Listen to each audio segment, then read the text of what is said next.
आदरणीय बंधुओं, माताओं व मेरी प्यारी बहनों, राधे राधे। आप सभी का हमारे YouTube चैनल जीवन की धारा पर बहुत बहुत स्वागत है। बंधुओं, आज हम इस वीडियो में संकट मोचन हनुमान जी की कथा सुनेंगे, जिसे सुनने सुनाने से हनुमान जी की कृपा से बड़े से बड़ा संकट भी टल जाता है।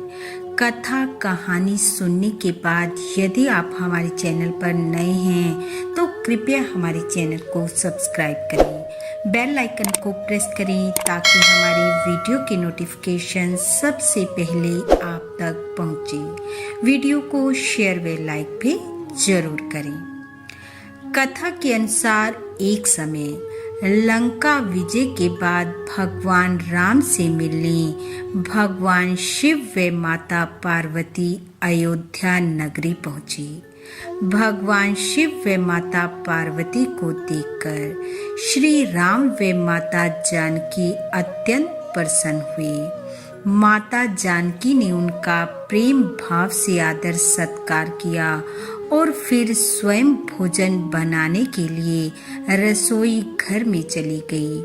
माता के जाने के बाद भगवान शिव ने राम जी से पूछा, आपके अति प्रिय हनुमान जी कहीं दिखाई नहीं दे रहे। भगवान राम बोले, वे बगीचे में हैं। राम जी की बात सुनकर भोलेनाथ ने कहा, मैं हनुमान जी से मिलने बगीचे में जाना चाहता हूँ। और ऐसा कह राम जी की अनुमति ले भोलेनाथ माता पार्वती के साथ बगीचे में पहुँच गए। बगीचे में पहुँच भगवान शिव ने देखा हनुमान जी एक आम के वृक्ष के नीचे लेटे हुए हैं और निद्रा में मगन है। निद्रा की अवस्था में उनके मुख से एक लय में खराटों से राम नाम की ध्वनि उठ रही है।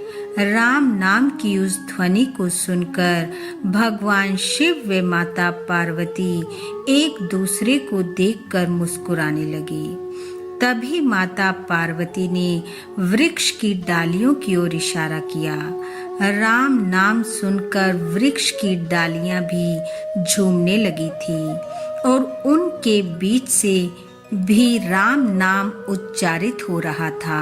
भगवान शिव भी राम नाम की धुन में मस्त होकर राम राम कहने लगे और नृत्य करने लगे।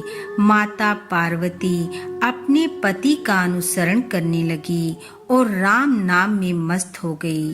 भगवान शिव और माता पार्वती के नृत्य की ऐसी झनकार उठी कि स्वर्ग लोक से देवता गण भी बगीचे में आ पहुँचे और राम नाम की धुन में मस्त हो थिरकने लगे।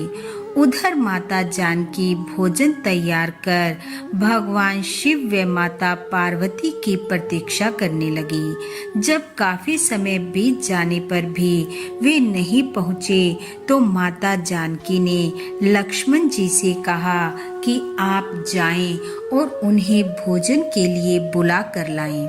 माता की आज्ञा से लक्ष्मण जी बगीचे में पहुँचे, पर जब वहां उन्होंने स्वर्ग का नजारा देखा तो खुद भी राम नाम की धुन में झूम उठे। उधर माता जानकी परेशान हो रही थी कि अभी तक कोई भी भोजन के लिए नहीं आया।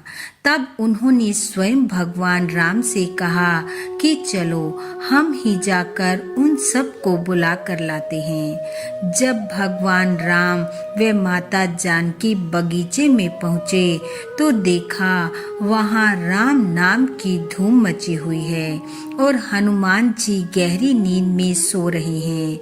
उनके खर्राटों से लगातार राम नाम की ध्वनि गूंज रही है।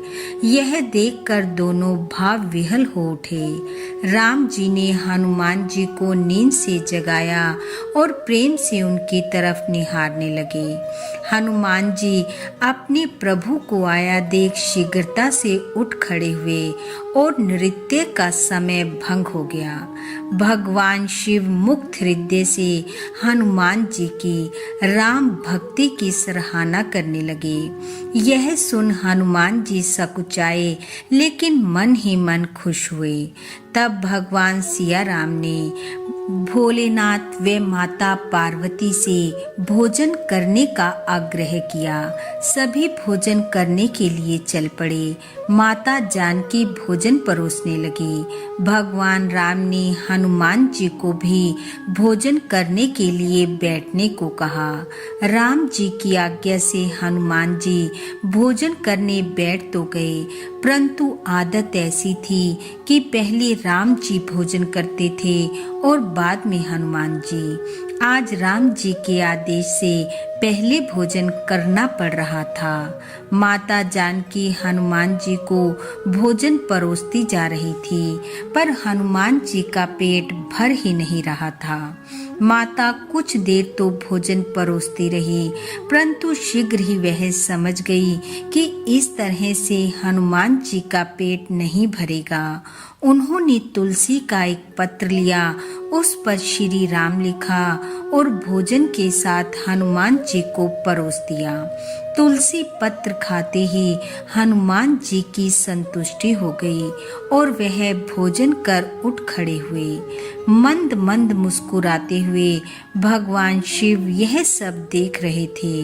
वह भी भोजन कर उठे और हनुमान जी को अपने पास बुलाया और आशीर्वाद देते हुए कहा कि हे हनुमान जी, आपकी राम भक्ति युगों युगों तक याद की जाएगी और आप संकट मोचन कहलाएंगे। जो भी प्रेम पूर्वक आपको याद करेगा, आपका नाम सुमरन करेगा, उसके संकट पल भर में कट जाएंगे।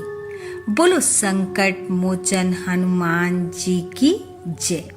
बंधुओं, संकटों का नाश करने वाले हनुमान जी की कृपा आप व आपके परिवार पर सदैव बनी रहे। आपका घर आंगन खुशियों से महकता रहे। इन्हीं शुभकामनाओं के साथ आप सबका बहुत बहुत धन्यवाद। राधे राधे।